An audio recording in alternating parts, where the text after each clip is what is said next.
Hai, Assalamualaikum.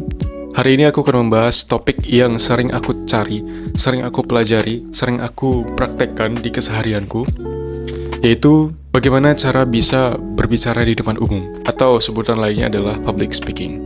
Jujur, ngobrol di depan kamera seperti ini adalah sebuah tantangan juga untukku, karena aku harus mengolah kata-kata yang baik untuk disampaikan, mencoba untuk mengolah kata-kata yang bisa dipahami dan dapat dimengerti. Dan ini merupakan salah satu bentuk latihanku juga untuk aku bisa berbicara di depan umum. Fobia sosial adalah fobia yang paling banyak dialami oleh orang-orang.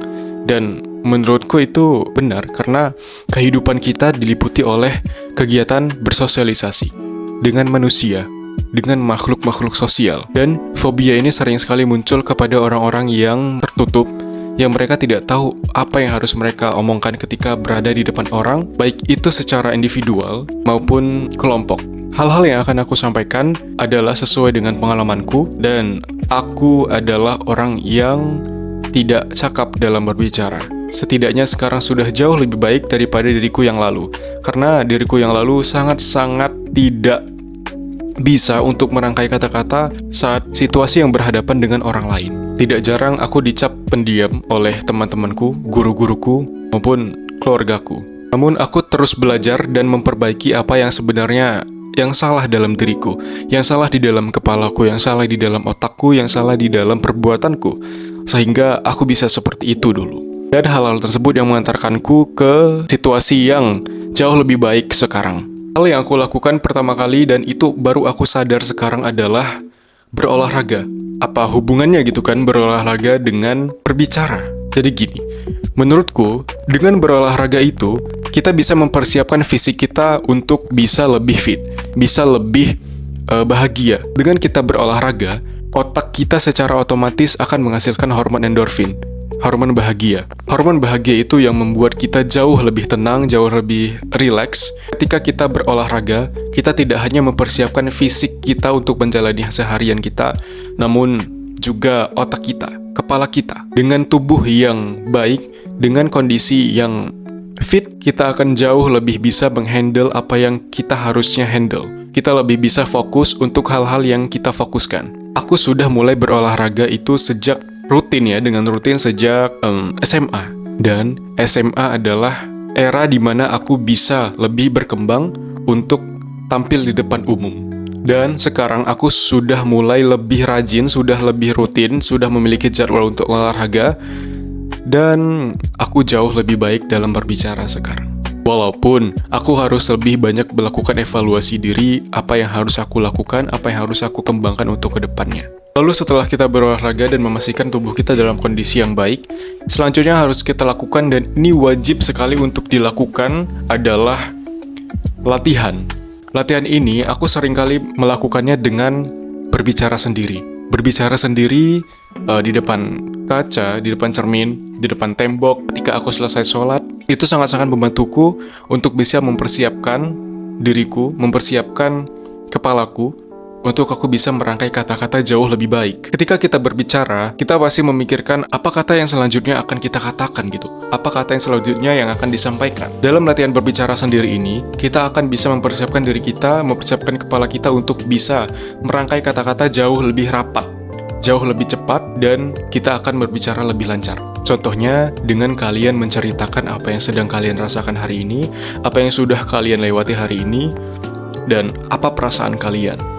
Bebas. Atau kalian bisa memikirkan satu kata, satu benda random yang terlintas di kepala kalian saat itu juga, dan kalian coba untuk mendeskripsikan benda itu menjadi satu buah paragraf. Contohnya, aku ambil satu kata yaitu lemari. Di dalam lemari ini aku menyimpan baju-bajuku, celanaku, jaketku, dan perlengkapan-perlengkapan yang aku punya.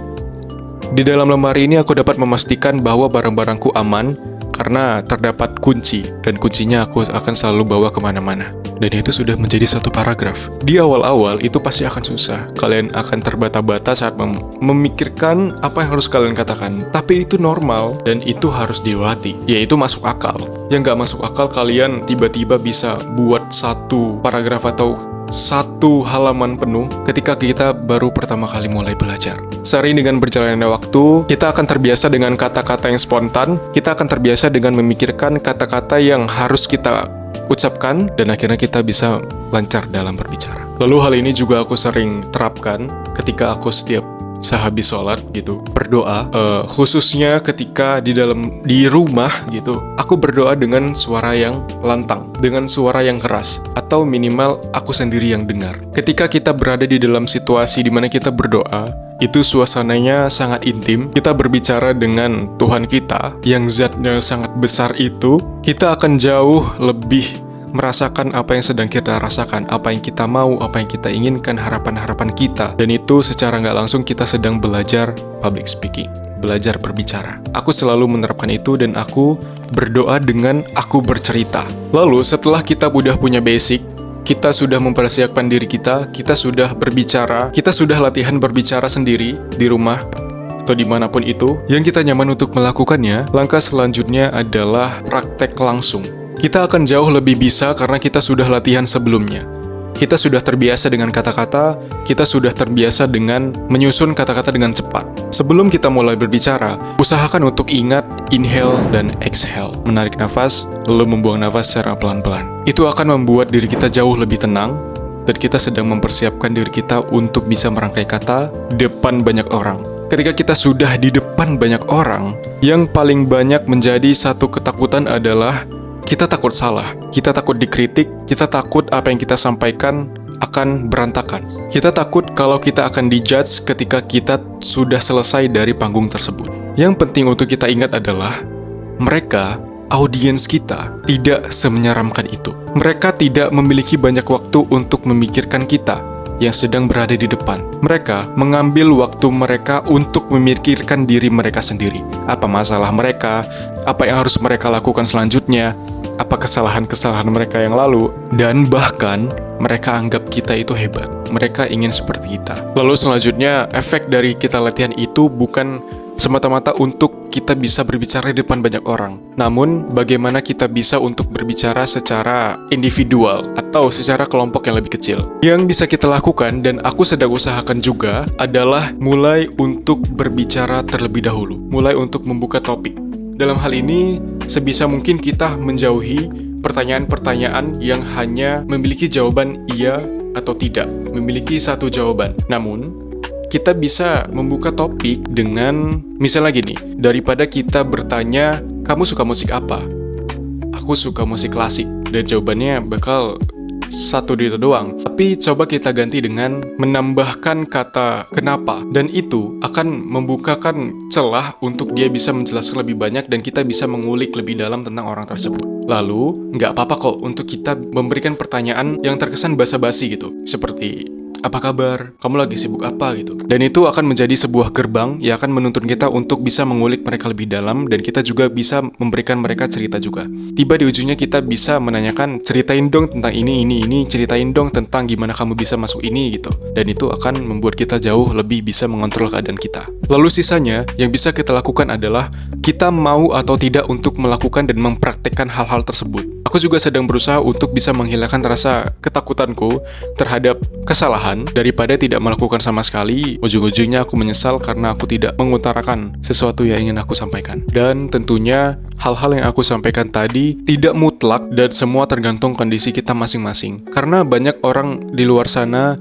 yang memiliki latar belakang yang berbeda, kenapa dia tidak bisa untuk berbicara selugas itu? Mungkin ada traumanya, mungkin ada hal-hal yang membuat dia menjadi seseorang yang tertutup, dan itu memerlukan penanganan yang berbeda pula. Namun hal-hal yang aku sampaikan tadi bisa menjadi patokan supaya kita lebih berani untuk bisa mengutarakan apa yang sedang kita pikirkan, apa yang kita ingin sampaikan. Kita bisa lebih berani ketika kita dalam keadaan yang menuntut kita untuk berbicara di depan, berbicara kepada orang lain. Dan hal-hal tersebut tidak terlepas dari segala kekuranganku dalam menyampaikan hal-hal itu. Kalian bisa koreksi atau menambahkan hal-hal yang seharusnya aku sampaikan di sini, tetapi aku tidak sampaikan. Silakan kalian tulis di kolom komentar. Jangan lupa untuk subscribe channel ini, like, dan komen apa yang harus aku lakukan untuk memberikan dampak positif kepada kita semua. Itu saja dariku, sampai jumpa kembali. Assalamualaikum.